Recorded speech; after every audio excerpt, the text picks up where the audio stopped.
Just at the time, I was like 4:33. Yep, these, that was There we go. We're recording. That was the highlight of my afternoon. All right, am I good, Zoe? Yes. How's that? Awesome. So first, like we always do a Canadian lead, I'll just do an acknowledgement of country. The Canadian lead primary school community is proud to acknowledge the Wurrung people who are the traditional owners of the land on which we learn, play and come together and on which our school is built. We pay our respects to their elders past, present and welcome those that are present here today. Just think a couple of people online just might need to press mute. Okay. If they can, just remember to mute yourselves. I'll just give you a second to check that. Thank you everyone for coming today.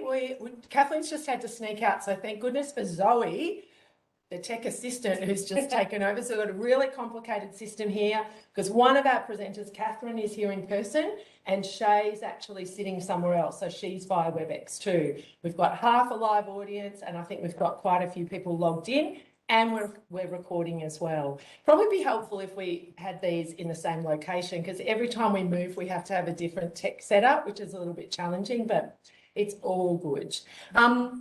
We're so excited to have Shae and Catherine present. And I tell you, I suppose, no, I want you to tell me when you're doing really good things in your schools, but when you do that, we just note it and then we ask you to present. So it was just an interesting little thing that happened. Everyone's talking about assessment in terms of reading because we know once you change your practices has a big impact on how you assess. And that's a lot of new learning for people. And Shae at Yule was talking about, she'd reached out, I think, to Catherine for some assistance with them, how to manage their DIBELS data, how to do the assessments and manage it. And Shae just spoke really highly of Catherine.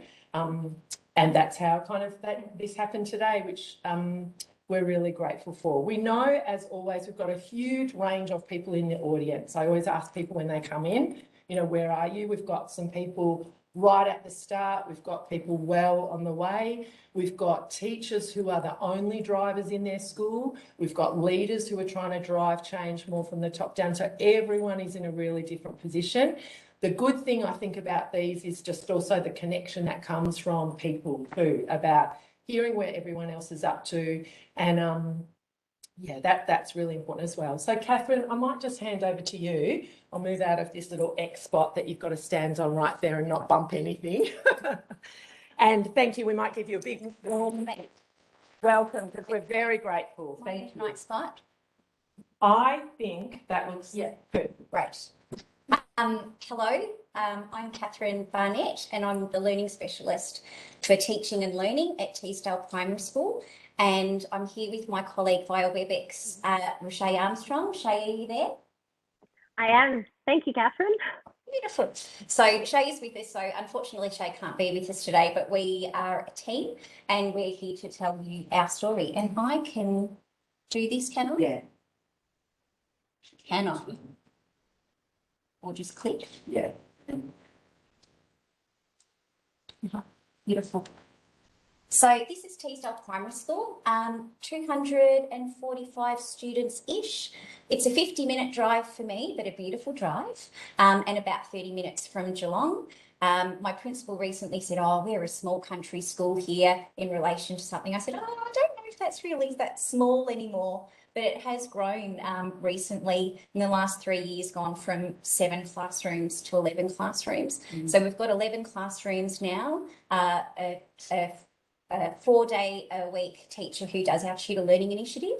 And we've got another learning specialist, Reese Lindsay, who is now Disability Inclusion, wears the hat of Wellbeing, and Sam Irwin is our principal.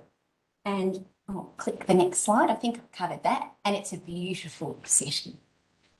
I just wanted to frame today's with some school performance reports, and I don't want to bore you or anything, except the journey started about 3 years ago, and I just wanted to highlight, Sue mentioned that everyone has their own journey, top down, from grassroots, etc. But when we compare, and obviously it's very exciting because we've got some lovely results there on the right-hand side for both reading and mathematics. But what we actually wanted to draw your attention to is the school climate.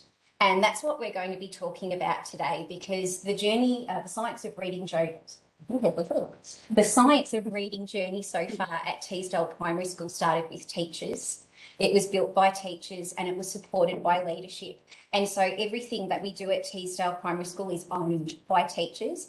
And there's a disclaimer, I am not at all in any way, shape or form an expert. And I'm relatively new on my journey, but it was so lovely joining Teasdale's journey because we're a community of learners and it's so exciting. And I don't know what happened. Maybe I missed the university lecture on phonics and decoding. Maybe I was a bit sleepy that day at school. I must have missed something. But that's a general consensus with the staff that this is something that we don't know enough about it, and we want to know more, and we want to do better for our students. And so that's where we'll start. Is there anything I needed to add there, Shae? No, I think that pretty much covers it. So, you know, throughout all of our instructional coaching, our collaborative planning, even, you know, PLC, which we'll touch on a little bit later as well, it's all of that really rich culture of learning over the last couple of years. So it's very exciting. Yeah, those things sort of happened and sort of came at the right time and built. Thanks, Zoe. So, instructional coaching has been there those 3 years. In 2020, Teasdale did their PLC training, and then last year I was their DSSI teaching partner, and so things just sort of kept moving, and we'll let you hear our story as we go. Over to you, Shae. Beautiful, thank you. I have to apologise to everyone in advance for my voice. COVID has got me, so I'll do my best. So I guess the journey so far, where we began, classrooms already had. Yeah. Can you just pause? We've just got a volume issue. Oh, sure. We're just fixing I'll sit tight. My test is actually moved up.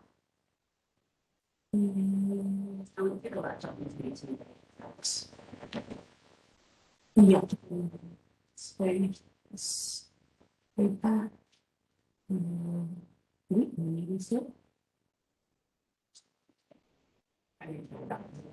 We're in there, so let's try so let's take on yeah.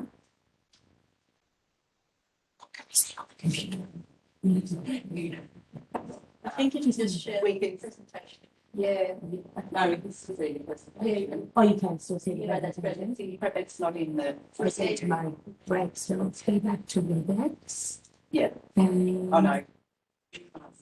screen, and then to share. No, so go back to the PowerPoint.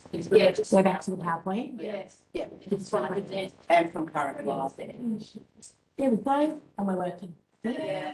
Should be working. And then it should just take a second. Oh, yeah. Might just be one through there. Are you there, Shae? I am, yeah. Sorry. So now, Sorry. now it is. Let's tell someone there in line. Yeah, they say they can hear it. I've just changed it to TV. All right, we're going to push on then. You go, Shae. Yep, beautiful. Okay.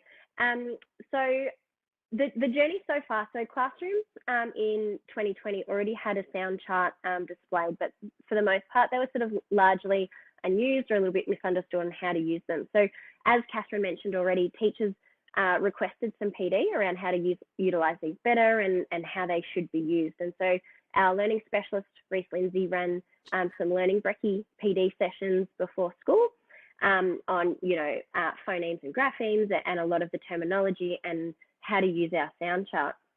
Separate to that, at the same time, I was doing a bit of research into better meeting the needs of a student with dyslexia. And while we were doing a lot of that research, it came across decodable readers and the reasoning behind those just integrated perfectly into the PD that we're already doing on the sound chart. So some of those pieces of the puzzle started to click in together, and we realized that these are quite strongly aligned. Next slide, thank you, Catherine. Beautiful. So our journey did begin with the word recognition strands, and while we were researching, we actually came across the reading ropes for the first time and discovered that there's a whole other strand of language comprehension that we just didn't realise and had been lacking in the past. So as I mentioned, we were sort of piecing together parts of the reading rope. And through the learning, through PD that we were doing, we were coming up with a school-wide consistent language that we're using, our blue pocket charts, which you can see on the photo, and each classroom and each teacher was really developing their own personal and professional understanding. So staff were then collaborating to create our own phonics scope and sequence, and we really collaborated to build consistent language around how we're teaching decoding. Next slide, thank you, Catherine. So throughout all of this professional development that was happening, especially with the word recognition strand, with the discovery of the reading rope and the simple view of reading, staff were continuing to drive that curiosity and want for more PD. And so that was in particular around the reading rope, science of reading, the knowledge gap, and the writing revolution. And so it gave us this really unique opportunity because it was driven by the staff. We were building a really rich professional understanding and purpose across all staff members. And so at no point was it sort of, a printed manual handed to staff to say, page 1, chapter 1, this is where we're starting, and you just plug through the lessons. The teacher professional knowledge has really increased over the last 2 years. We were then at a point where myself and the 5-6 team teaching partner, Jackie Kelly, we were ready to trial our first content knowledge unit. And so we organised a WebEx check-in with Reed Smith just to make sure that we were sort of on the right track. We started by renaming and restructuring our reading and writing sessions. So they were generally quite separate. So we overhauled that into a 2-hour literacy block, and we renamed those the content knowledge and text construction. And so we used the writing revolution strategies in text construction, and we really tried to link it all in together. We saw an increase in student engagement almost straight away. And obviously there was a lot of trial and error as we were experimenting with things, modifications, lesson timing, the structure. And it was just that continual learning cycle while we were trialing it. So our next step was then to work out a assessment tool or to try and research further that supports our new approach. And so we wanted some data that would be relevant to the changes that we had made. And so collectively as a staff, we had felt that those older tools such as Fontes and Pinnell weren't quite meeting this need. And so that's where we launched into the search for some other assessment tools. And so where we are now and moving forward, obviously we've jumped on board with DIBELS and mCLASS, which we'll talk a little bit more about in a moment. And it was also perfect timing to have Catherine come on board with us right as we were launching into this sort of DIBELS time. We knew where we wanted to go, we just weren't quite sure how to get there. So having Catherine work with us to move on to this next phase has been really exciting. So at the moment, we've got our T1 intervention up and running. So we're collaborating and working on a 2-year content knowledge curriculum, and we've got that mapped out, embedded with the formative and the summative assessment within it. And then that has continued to allow us to develop that language comprehension strand. So all students are given the opportunity to access and engage in the higher quality content in the teaching and learning. And then we've also been developing our Tier 2 and Tier 3 intervention, which we will touch on a little bit later as well. Thank you, Catherine. Thanks, Shae. Oops. Have you got a quick solution, Chloe? Yeah, we can change it through the. Do you want? Yep. Yeah, We've got some sound problems, Yeah. so we just fix those. Yeah. So that's I'm just glad that's how we do it because I'm doing it. Yeah. I filmed a WebEx PD last week, 53 minutes worth, and recorded it. We had some staff out, but I forgot to press unmute. Yeah. So, I redid it in my lunch break the other day. So I'm really glad that Zoe's helping out. And we know you can go back and watch that a little bit. Yeah. We just have to stop sharing. for Yeah, 2 take seconds. this time so we can do it, it's fine. Because we should be on display audio. Shae, can I get you to talk again for us, please? Yep, absolutely. Can you guys hear me any better?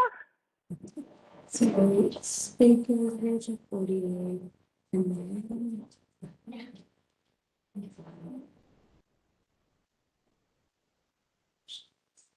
Using this one. And one more time. Can you guys hear me? Hello. That's performance under pressure. There we go. Thank you so much. Beautiful. Slightly unlike your preps. And we're back on. We're back. So what is DIBELS or DIBELS? We've already had that little discussion there. We say DIBELS, but if you say DIBELS, that's fine. Dynamic indicators of basic early literacy skills. The reason why we love them is because they're really quick. It's 1 minute and you've got really great data and you know how to take that straight away without spending a long time analysing and know what to do, or analysing a long time and still not really knowing what to do. And they're research based. So I trust the University of Oregon. I'm sure they're doing a great job. We'll take the DIBELS and run with it. So for those of you who are unaware, there are 6 tests. Letter naming fluency, which is done in Foundation and Year 1. Phonemic segmentation fluency, about Foundation Year 1. Nonsense word fluency, which goes from Foundation to the end of 3rd grade. Word reading fluency, the same. Oral reading fluency starts at Year 1 and goes all the way to the end of Year 8, and our maze starting in Year 2. And I just wanted to highlight, you've probably seen, if you've gotten and downloaded them and have been playing and using them already, you've seen the colours. But when you go to mCLASS, you really see the colours. Our beautiful tutor for our Tutor Learning Initiative dreams these colours. And there's no wonder she dreams these colours. She's poring over this data all the time. Why? Because it's always new data, because she can progress monitor really easily because they only take 1 minute. So, mCLASS, it was a choice. So we know that DIBELS is free and we can download these resources, but the leadership at Teesdale Primary School wanted teachers to just be able to get that data and apply it to their teaching tomorrow, not leave it on the desk to be analysed. And, you know, I have seen folders of DIBELS with stacks and stacks of paper. There's no paper involved except for a few resources that you need and maybe printing out the next progress monitoring assessment. This is the assessment page, and I'm happy to show you these because these are made up students. So this is my demo class. You can see here, this is for benchmark. You can also do progress monitoring as well. And I've got a mix here, which is really good because I'm still new to DIBELS and I need to practice, and we're constantly troubleshooting. Even today, Roxanne, our tutor, we were troubleshooting today going, oh, I don't know. Can you read the title for the oral reading fluency test? It doesn't say in any of the prompts you can, but it's so natural to say this actually, but we want to do it right. There's nowhere where it says read the title. So I think we'll hold off for now. Maybe we'll investigate more. So that's the page. So then if I was going to choose a student, so Richard, I'm going to assess today. And this is the screen that you'll get. So Richard's in Foundation. And so you can see here there is an optional test, which is the first sounds test. I have done that on a Foundation student this year. So they might say, you know, bench, and they have, and that's just an optional test. You can see that these tests are ready to click on, ready to go. Our nonsense word fluency and word reading fluency, you can't actually access them. So unlike the paper version where you do all the assessments, if the student hasn't been successful and reached a high enough score, it'll just lock it out. You don't need to do it, again, saving time, because as we know, that's something that teachers don't have. So I'm going to click on letter names for young Richard, and it gives me my instructions straight away. So just bear with me, I won't do this for all of them and bore you silly, but it does give us our reminders because we need to ensure that administration is done with fidelity. So stop assessment when 1 minute timer is up. There's a timer. I don't need a phone. I don't need a stopwatch. It's really obvious, and I'll show you when.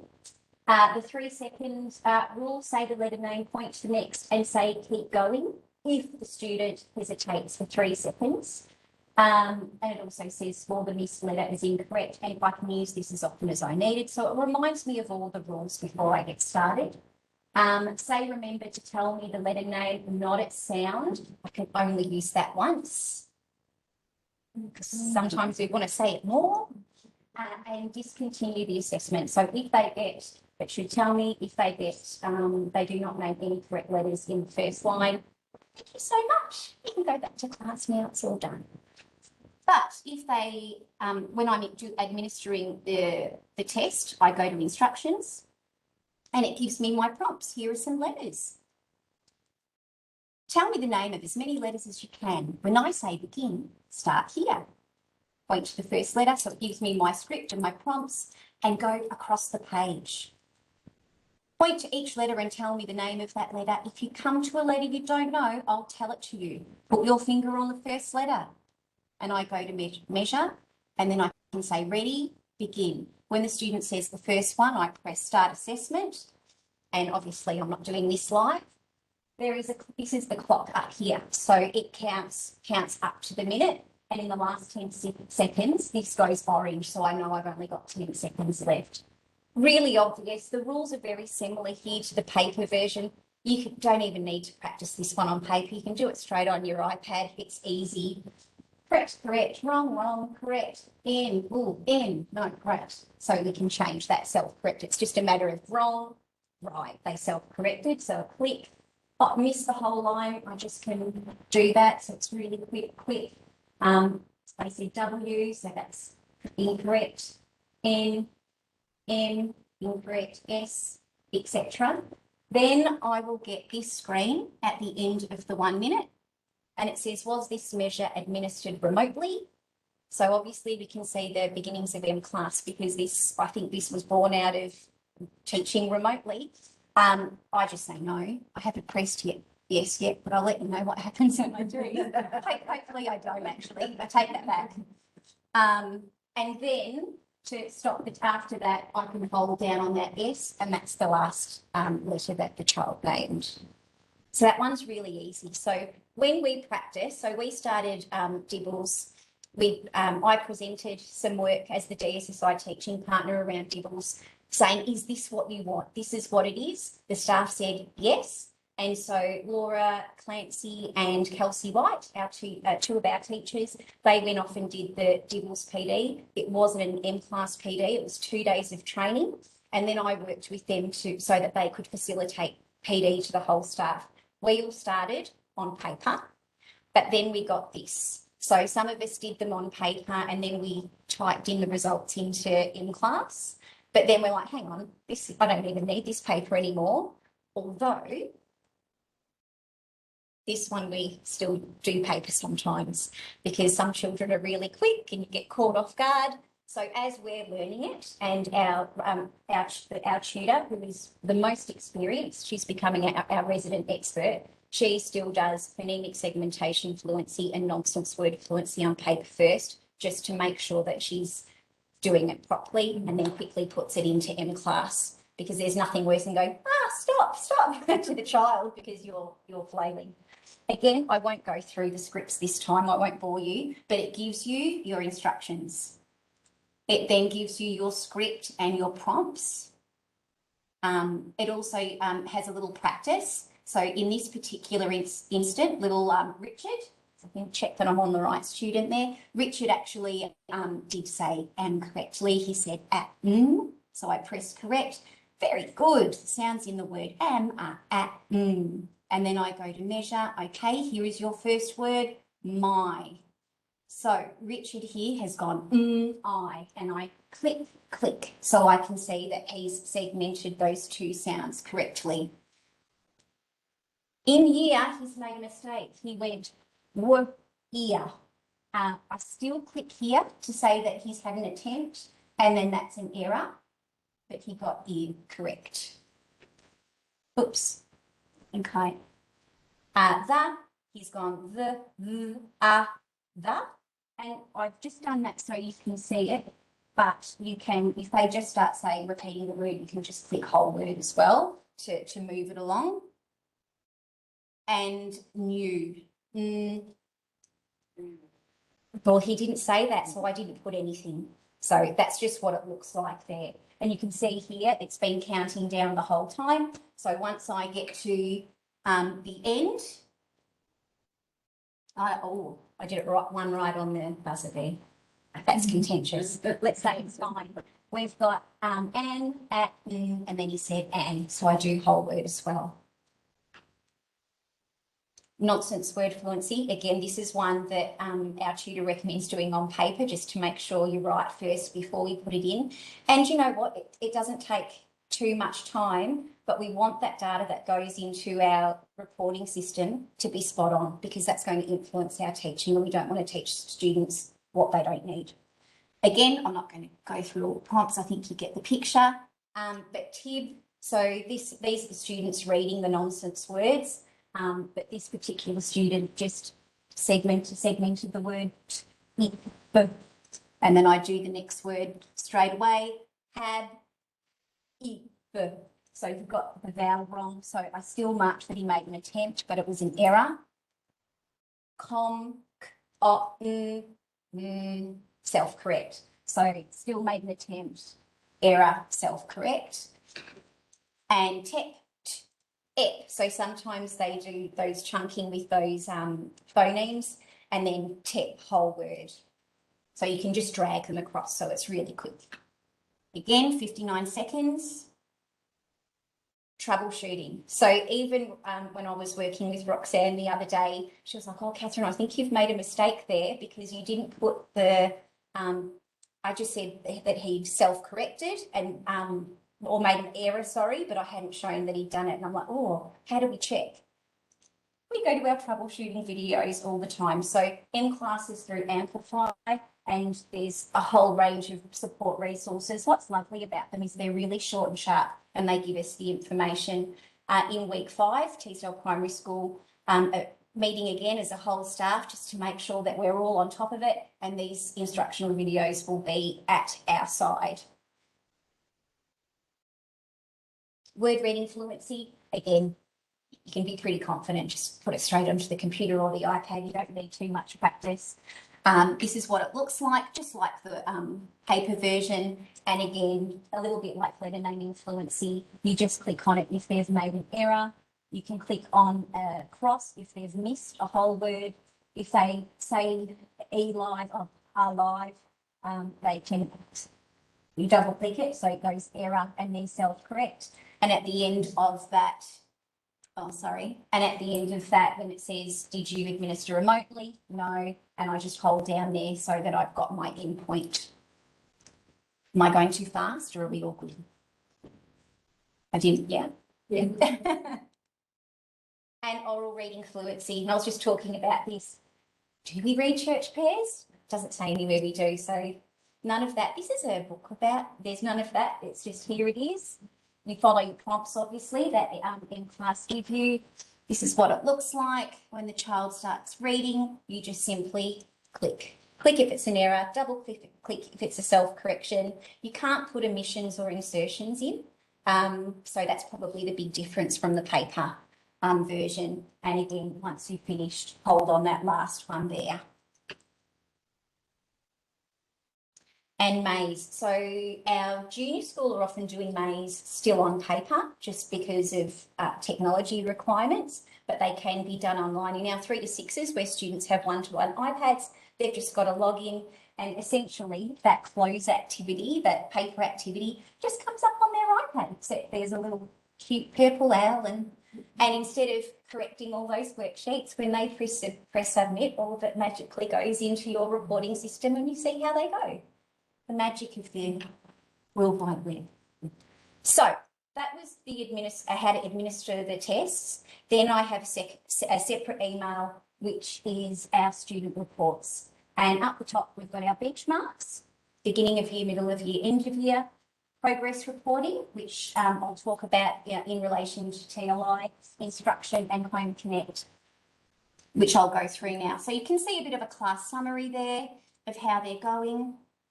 And this is real data. I've just covered some names here. So this is our beginning of year, figure ones. Straight away, you get a snapshot of who's well below, who's flying, who needs extension, more like, and who's sitting at benchmark there. And then I can just have a glance across and say, okay, we're a bit worried here. So what's going on here?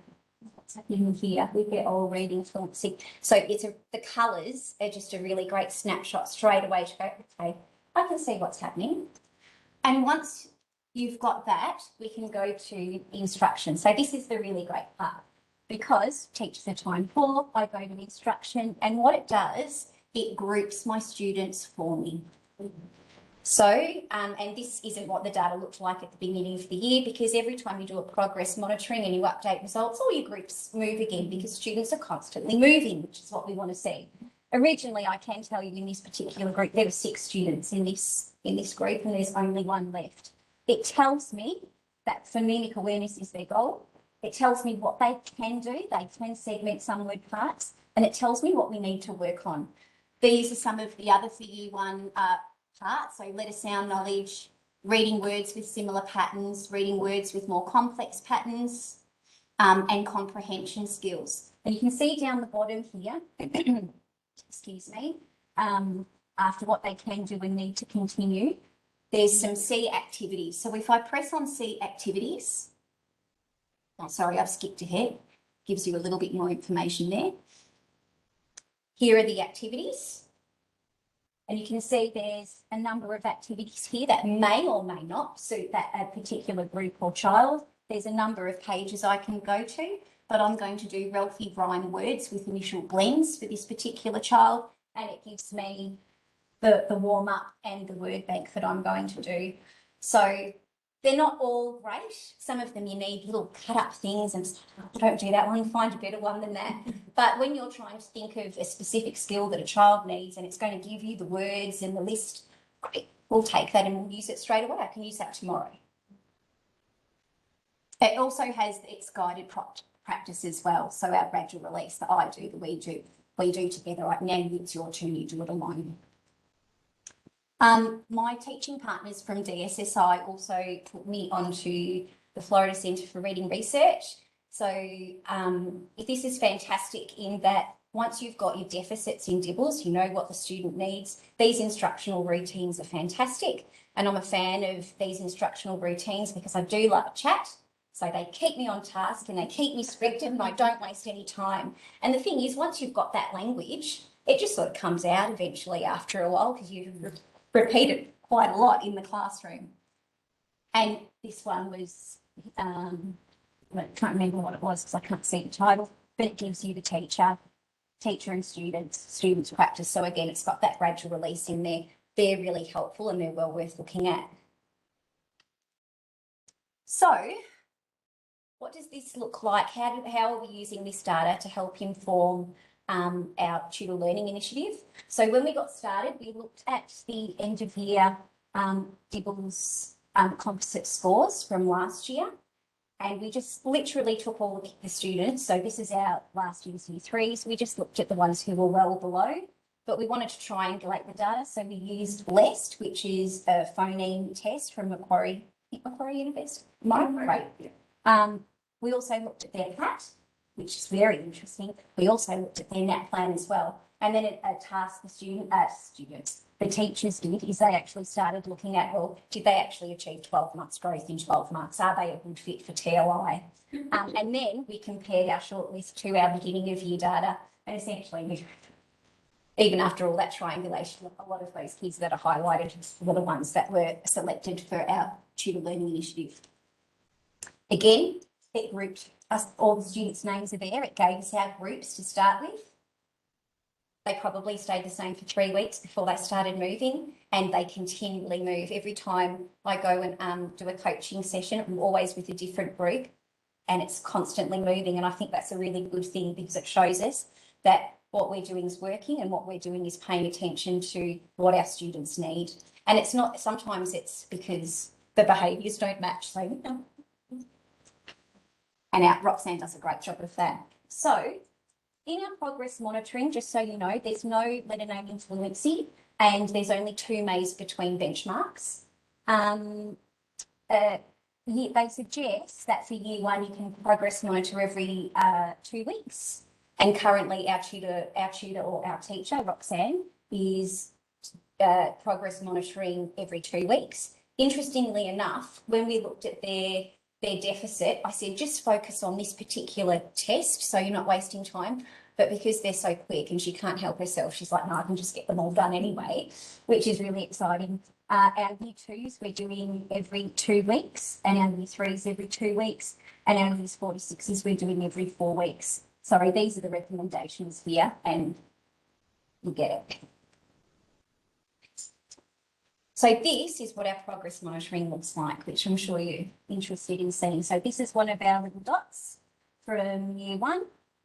He was well below at the beginning. And you can see here, this is his beginning of the year score. So his oral reading fluency was 3 words in a minute. Reading accuracy was 27%. Word reading was 7. Letter sounds, 27. Decoding was 2. But it was at benchmark for phonemic awareness, which is fantastic. Then this is only the last 3 progress monitoring scores, so they're constantly updating because we do so many of them. And we can see the middle of year goal here. So this is what we get really excited about. So you can see the last one here. We're working to 21 at the middle of year. This was taken last term. So when we've still got a whole term of teaching, we're going, we're getting there. 75%, the goal's 87%, 15 for word reading, the goal's 17. Nonsense word fluency, 37, the goal's 52, little way to go there. Decoding, the goal's 14, we're currently up to 12. And phonemic awareness, this student's even bypassed the benchmark goal and they're well above. So you can really see, we're really tracking students and seeing how they're going. And what we're noticing is we're seeing who our COVID casualties are. Who are the students that just needed that little bit of extra injection of good teaching so that we can get them back up to speed. And we're also seeing possible students who will need more tier 2 or possibly tier 3 intervention, which is helpful for us and helpful for to work with my the other learning specialist, Reese, who can then help us with extra supports work. Something's going on here because this isn't working. And quite often I've got we know what those students' data looks like. Sometimes it goes back and forth and round again. So I've just got a couple of slides here, but essentially it's the same thing. Or something I will bring up is this goal set. The goal set is just their beginning of the year benchmark. And I'm just wondering if we can, I don't know if I'll let you know when I find out and when I work it out whether you can actually set a goal for that student that's achievable, because some of our students, particularly in TLI, will never make that middle of year benchmark. So how can we still set a realistic goal for them? So that's something I need to look into and I haven't worked it out yet, but I'm onto it as of now. Again, another year 2 here, who's creeping up on the middle of year benchmark goals. Of course, we can see here with reading fluency, those still a way away from meeting the middle of year benchmark goal, which means we still need to work on that decoding practice and the phonics.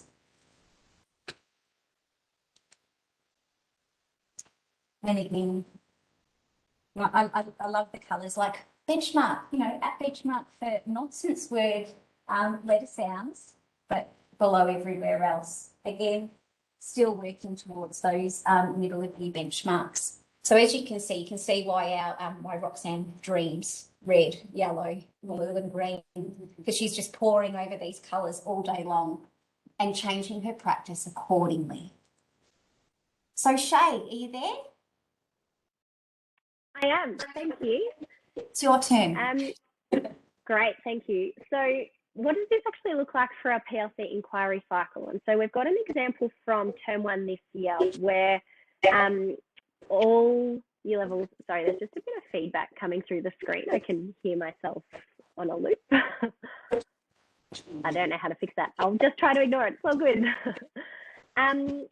So across the whole school, all teams used a protocol to dive deeper into the DIBELS data that they had collected. And so depending on which year level they were from, depended on which DIBELS assessment had been completed, And so even though everybody was using the DIBELS suite, the data that each team was looking at was a little bit different. And so we use this data consistently across the school to develop a crumb. And so for myself and my other 3-4 team teaching partner, Laura, we noticed a trend in particular with the oral reading fluency, so the ORF data. And so for the most part, what we saw was that students had a higher level of accuracy compared to the fluency result. And so when you complete the ORF assessment, for those who haven't done that one yet, it gives you 2 measures. So it gives you an accuracy percentage, and it also gives you their fluency, which is essentially words per minute. So the accuracy percentage was higher than the fluency reading of the words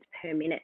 And so, for example, some of those students might have measured at benchmark for accuracy, but well below in fluency, or below for accuracy and then well below again for fluency. So regardless of which risk indicator the students achieved, for the most part, the trend was that fluency was lower. And so our crumb was to improve students' ability to be fluent readers whilst maintaining that accuracy. And that was a really important focus, that we didn't want the students to completely switch a focus, to ignore the accuracy and just focus on fluency. We wanted to maintain, keep that accuracy high and bring up fluency alongside of it. And so by using the DIBELS data, all team were able to identify a goal that was specific to their cohort. So obviously the foundation goals looked significantly different to what our 3-4 goal did. And so next slide when you are ready, Catherine. Thank you. So in terms of the crumbs across the school, the foundation crumb was focused around the instant recognition of 5 or more graphemes. The 1-2 crumb was centered around word reading fluency. And the 3-4 cohort and the 5-6s, the trends that we noticed with the ORF actually aligned. So we had a whole senior focus on making sure that that fluency was increased whilst maintaining the accuracy. So in the next phase of our PLC inquiry cycle, the develop and plan phase, we read widely to increase our own professional knowledge. Firstly, on defining fluency, because as we began to read, we realised that our understanding of what fluency was coming from Fontes and Pennell was actually quite limited compared to what was actually out there. So we read quite widely on defining what is fluency and then best practice fluency instruction and what that actually looks like in classrooms. So these readings then directly informed the teaching and learning over the next 3 weeks. So we had a 3-week cycle for instruction. Next slide, thanks Catherine, when you're ready. So for example, in the 3-4 cohort, this is some changes, some things that we implemented to make sure that we were meeting this goal every single day, that we were giving the students the opportunity. Yes, with our data, we identified that fluency is where we needed to improve, but then actually making sure that we're giving students those opportunities to improve every single day. And so in the implement and monitor phase, we had already identified that we would use progress monitoring, as Catherine had talked about before. So that would help to inform us the particular goals for the students. In terms of our content knowledge part of the lesson, we created altered text. So we wanted to make sure that regardless of what student level they were, what level of learning they were, that the text was specific to their level. And so we wanted to make that really achievable for everyone, whilst making sure that they were still gaining the content knowledge and still experiencing the vocabulary. It was just a more achievable text for them. We were practicing partner or buddy reading every single day, and students were practicing reading aloud and recording themselves on their iPads as well. We were also really explicit with the students, and so some of the slides that you can see here down the bottom, some of those screenshots, are anchor charts and some information that we taught to the students around how do you become a fluent reader, what is it, and what can we do. So we were really explicit with our reading rates. So the Year 3 goal was 73 words per minute, and the Year 4 goal was 87 words per minute. And one of the readings also had specific activity where we were doing a 1 minute read aloud, and we were focusing on that 1 minute read aloud because the ORF assessment goes for 1 minute. As students were reverting back to the Fontes and Pinnell, where you've got this text and you have essentially unlimited time to do it in. And so when they found that they only had 1 minute to do it, the concentration went on making sure that they were saying each word perfectly. And so the reading rate was significantly slowed down. So by allowing them to repeatedly practice that 1 minute read aloud, count up the words that they got to, put a little bit of a marker, and you can see here on the right-hand side, that's some photos of students' work where they were recording their first try. They reached however many words, and then they would reset the timer and go back and reread that exact same passage again to see that increase as they were becoming more familiar with the text, how many more words they could try and challenge themselves with. Catherine, next slide when you're ready. Thank you. So after 3 weeks of teaching, the results of our inquiry cycle had showed that in the 3-4 cohort, 32 students out of 45 had made growth towards some benchmark goals. And so the data here that you can see on this slide really highlights that for the students that were either well below or below, had still made progress towards that middle of year goal. And from the foundation, from their crumb, they found that 90% of their students had met their inquiry goal of 5 or more graphemes recognised. And the grade 1-2s as well had found out that 92% of their students progressed towards their goal of word reading fluency. So that was really reaffirming to us that the changes that we were making, and especially in the 3-4s, giving students that opportunity to read aloud every single day to practice that fluency, had us heading down the right track. Next slide, thank you, Catherine. So the where to next, and this was a really important part of our PLC inquiry cycle. We didn't want to just have our sort of post result and be done with it. We wanted to make sure that the positive progress that we had made would continue throughout the rest of the year, essentially. So our takeaway was that we need to continue practicing that read aloud, and then as that student fluency is developing, we can then include a bit more of a focus on the comprehension. We're going to continue to practice our partner group and co reading, including some peer feedback, and building that confidence for testing time. So as we said, students understanding that I have 1 minute, and making sure that they're not going to panic by that. We're going to continue, sorry.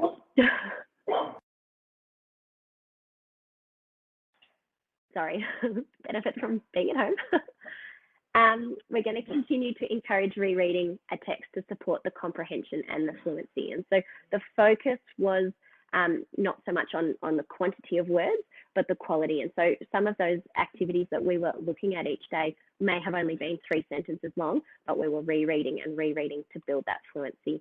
And we're also going to identify some of those students who will continue to need some support in this area so that they can meet those benchmarks, or as Catherine mentioned before, meet those goals that we've identified for them if those benchmarks are not achievable.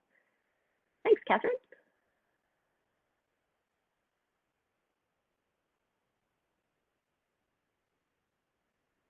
Oh, sorry, Catherine, I think you're on mute because I can't quite hear you.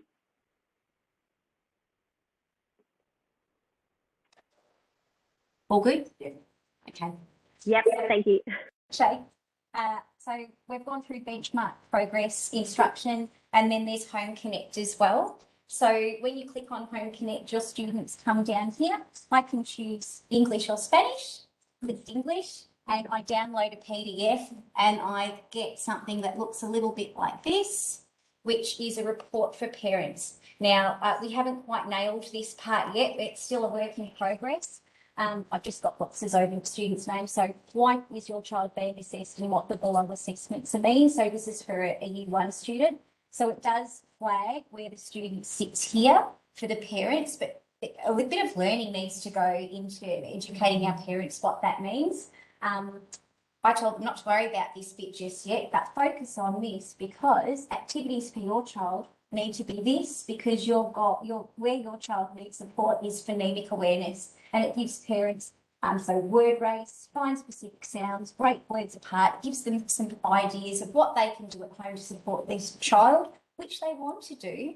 It's just they're not sure. And we're currently in that in-between space where some of our language has changed. So we actually sent home a document the Teasdale way last term, just bringing parents up to speed. You'll hear your child talk about phonemes and themes and things like that. But we haven't quite hit the mark here, and that's something that we're working towards. At the end of that page, there's a little link here.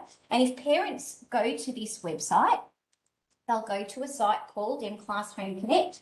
And for our little dot, whose goal was phonological awareness or a phonemic awareness, mum and dad can click on this. It's really simple, or it would have been phonics, accurate reading or comprehension. Click on phonological awareness. And we get all the activities. And there's activities that I might want to do at home or on the go when I'm in the supermarket or in the car. Some of the activities are games, some of them are links to online games. So something different. I'm sure every parent can find something that's right for their child. They can download it as a PDF as well.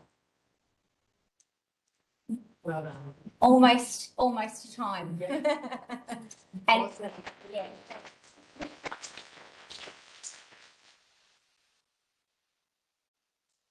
Any questions? Deanne turned around to me very early and just went, so, yeah, you were an English out. Okay. So I think, so we'll have, Gabby's great time. You definitely can tell that the experienced presenter finishes on time beautifully. Time for some questions and, and comments. And we did miss, I think there might have been some technical challenges for some people at home as well. So maybe we missed some sound that perhaps they got, but they didn't see all the slides. So we might have to, if the, that's okay. That's right. I'm used to re-recording. Yeah, it's probably the, but the recording will be fine, Kathleen. Yeah, we'll all be able to watch the recording. And I think there's probably lots of things in there a lot of us would like to hear again too, because you did cover a lot.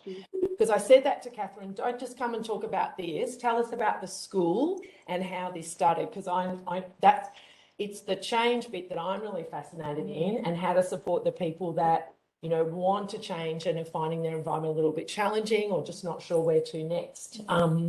So there's that aspect of it as well as this, you know, as this whole program.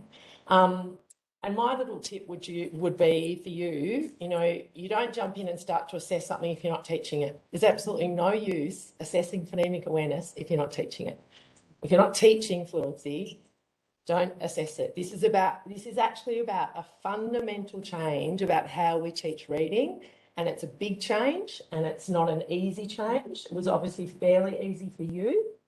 That's really exciting. Yeah, it is. I think most people who come on board do find it exciting, but it was a change for you. Like you. Well, I've got my teaching Lego box, and I went to Teasdale, and they gave me some more blocks that that maybe I'd lost under the couch somewhere. I don't know, and I got to add them to build my my teaching. Absolutely. Set. So I think what's lovely, and I'll reference Teasdale in this, is that it is a safe culture of learning. And, you know, I went there as the reading expert and went, I don't know anything about this. And they go, it's all right, we didn't know either. Yeah. Have a look. Yeah. And even now in the office, kids are coming around with sticky notes because we've done, can't even say the word station. Is it shun as in passion fruit, or is it shun or as in this one? And we've got the sound chart. I'm like, I don't know. I think it's this one. Can I see Mr. Lindsay? Yeah. And it's travelling around the school, and we're debating, you know, which grapheme sound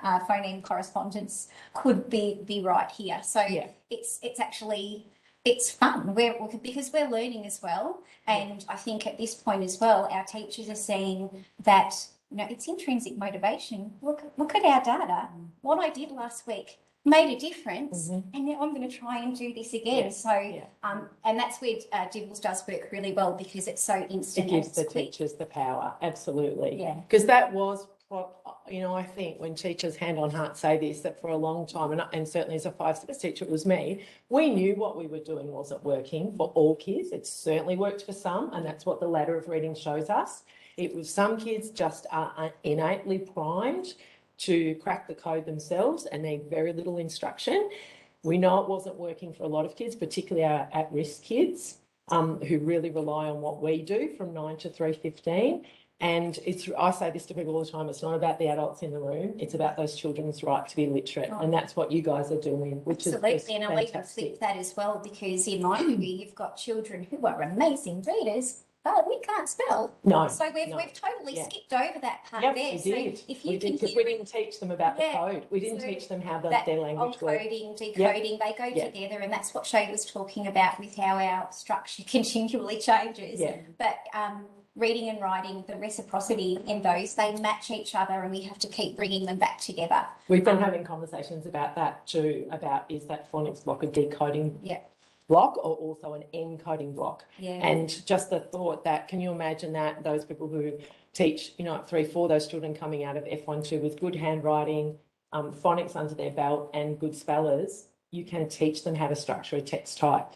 And when because they will never be able to comprehend something they can't decode. So, questions?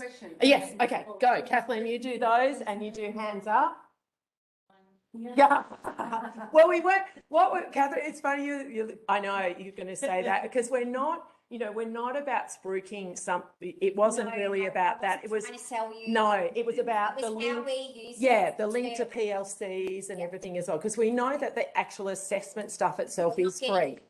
And and that would be, you would probably suggest too, because we are using it, the paper version. Start with that first.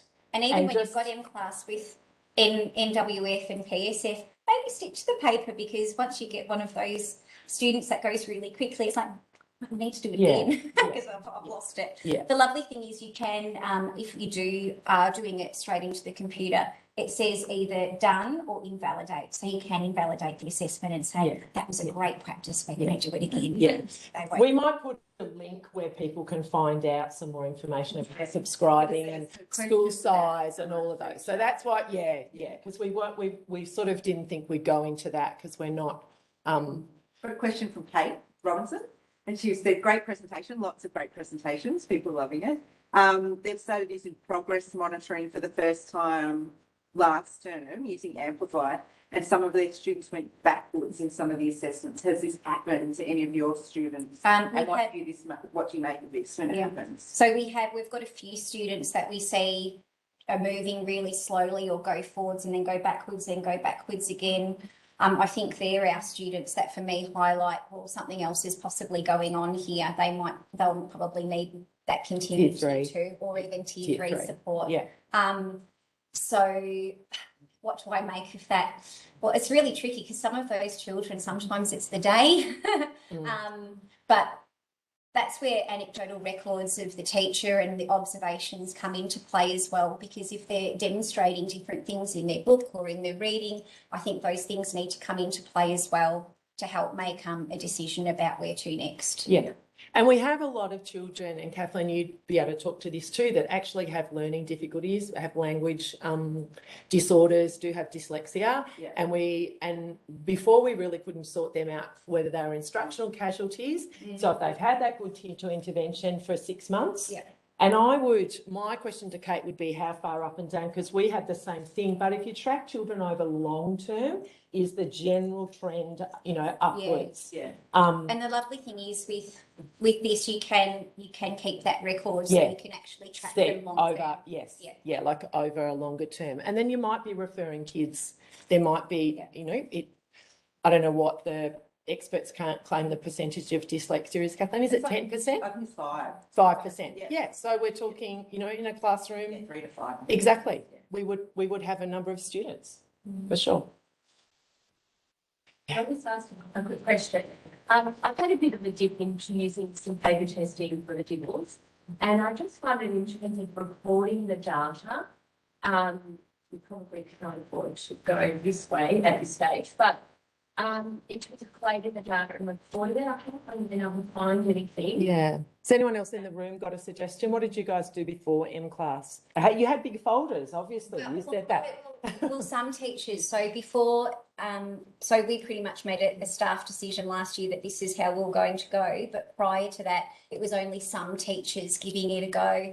But then again, that's a little bit hard because how can we have those conversations at PLC, or how can we let that data lead instructional decisions for cohorts when we're not all doing the same assessments? So at Teasdale, some teachers were trialling it, so they were aware that maybe this is the thing that we wanted, but we needed more information, and that came in the form of more professional learning to make sure that was the right choice for us. So you didn't. Is anyone else is anyone else collating it? Yeah. I have it on my little spreadsheet from last year, and I just set it up with student name, beginning, middle, and end of year with a black On Excel. Yeah, just on Google Drive and color coded it from beginning to end of the year.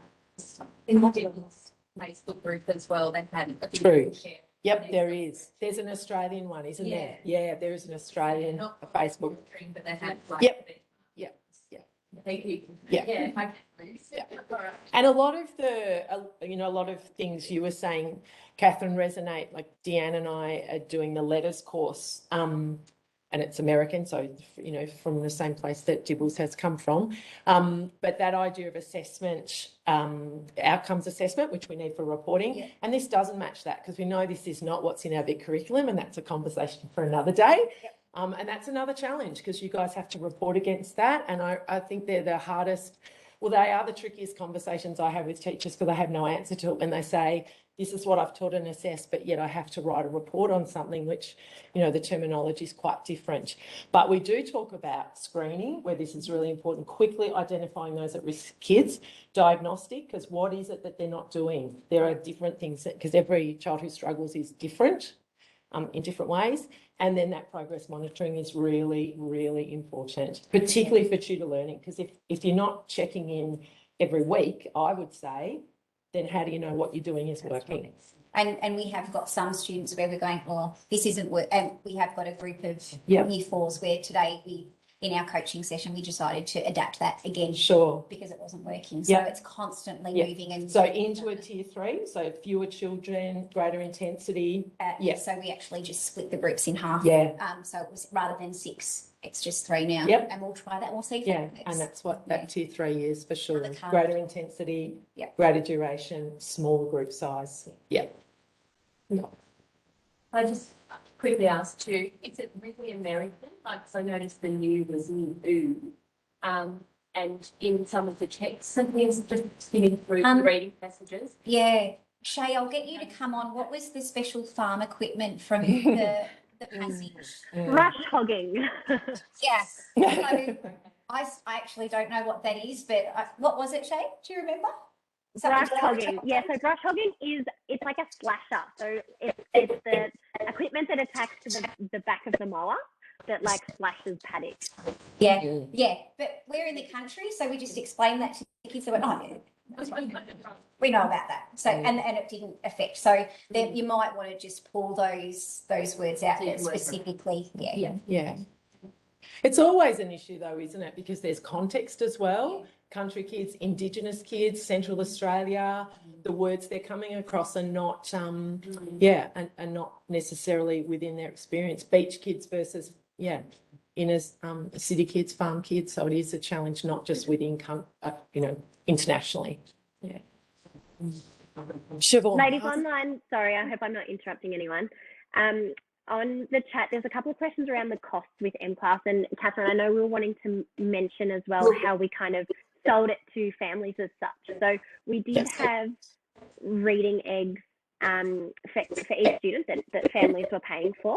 And so we essentially repurposed that cost and made that clear to parents that the $13 or whatever they were paying for reading eggs is now the $15 that's going towards mCLASS. And using that Home Connect, those pages and suggested activities has been really useful for families to actually see that connection and what that money is going towards. So I just wanted to touch on that just for a couple of people that asked about it. Yeah. I just didn't want to get into, I know I should have probably clarified that beforehand. It was yeah, people can find out easily for the size of your school, what that would mean, how long you have to commit to and everything. It was just, a lot of us are using the free paper versions and grappling with that. What do I do with all of this? This spread, just a school that was already along the way. Was it? And it's easier, it's hard to make that financial commitment without really knowing how it would work. And that's what this opportunity was, to just really see. And it, probably not viable for small schools. There's one last question, I guess, or about maths. If you changed how you assess maths as well, alongside literacy. I'm going to say no. Do you agree, Shae? Yeah, I agree. I think we didn't want to bite off more than we could chew and throw everything out and start fresh with everything. So I think we already had some really great rigor with our maths assessment, triangulating that. So we had really great processes already in this time, and we sort of felt that the literacy side of the things was where we needed to start with first. So. Yeah. Although having saying that, Shae, you and Grant's our junior PLC leader, they have developed a continuum tracker with our ICANN statements, if you like. So you actually have been doing some of those to really streamline exactly what we're looking for in our maths lessons, in our maths assessments, so we can highlight them on our tracker. But, you know, we need to be really careful of, what's it called? When we don't want to overload Change or fatigue. change fatigue is exactly what I was looking for there. Fatigue. There's been lots and lots of change, and even though we're enthusiastic, we just need to hasten slowly. 11 weeks last week was a very big term. To get up and go to work every single day was very hard. But I think once you change the way you teach one thing, it does trickle over into other things. It's like, well, if I'm progress monitoring this, why aren't I doing that with maths? If I've got, an intervention for this, why aren't we doing it there? If I'm explicitly teaching, really breaking this down, maybe I'm not quite doing it the same way in maths. So it does, because it's all about good teaching. That's what it is, no matter what and knowing why you're doing it, what it's for, and how it's going to. And you talked about, which is obviously that can happen too when you have, because not all of us have got time to research things. When you referred to the University of Oregon, who created DIBELS, that is really important for all of us to be able to refer to the research, justify what we're doing and what it's based on. And that's where the reading rope, we couldn't quite hear that bit, but I mean, it's really familiar to most of us, the reading rope and the simple view of reading. We should be able to explain how reading happens and why we're teaching things, the way we are in our classroom. And all that F&P research was done by F&P themselves in-house, and there's gaping holes in it. So it's really important for us to be aware of, make those good decisions for our kids, for sure. Anything else, Kathleen? Well, someone online did ask if you still use F&P or not. No. Right, well, we'll talk about that. But that's it. There wouldn't be enough time to do it in the way that we're now teaching reading. It's and you would have noticed on the slides there, Catherine does, Shae does, even the times, and Shae did that, which I giggled at because that's what our instructional slides look like. It's got our gradual release. It's got how many minutes we do it for. And those slides are packed. There is no time for anything else. No, you can finish reading whilst you're eating your banana. We don't have time for you to have a little break there. We've got stuff to do. And those would be the questions we would ask is, if we are using a certain thing, and F&P is one, or other things, benchmarking kits, what's the research behind it? What does a running record tell you? Is there evidence for MSV? Good question. Just lots of great presentations. Really awesome to see it in action and what it looks like. Awesome. Thank you everyone for coming. Thank you. Good job.